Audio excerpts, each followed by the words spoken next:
Fourscore and 7 years ago, our fathers brought forth on this continent a new nation, conceived in liberty and dedicated to the proposition that all men are created equal. Now we are engaged in a great civil war, testing whether nation, or any nation so conceived and so dedicated, can long endure.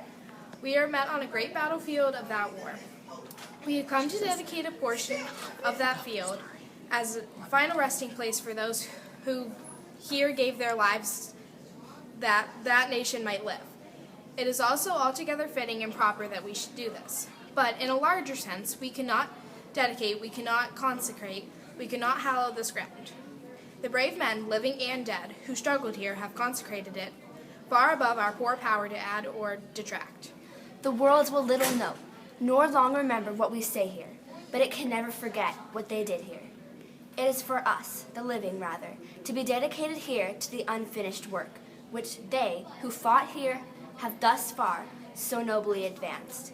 It is rather for us to be here dedicated to the great task remaining before us, that from these honored dead we take increased devotion to that cause for which they gave the last full measure of devotion, that we here highly resolve that these dead shall not have died in vain, that this nation under God shall have a new birth of freedom, and that the government of the people, by the people, for the people, shall not perish from this earth.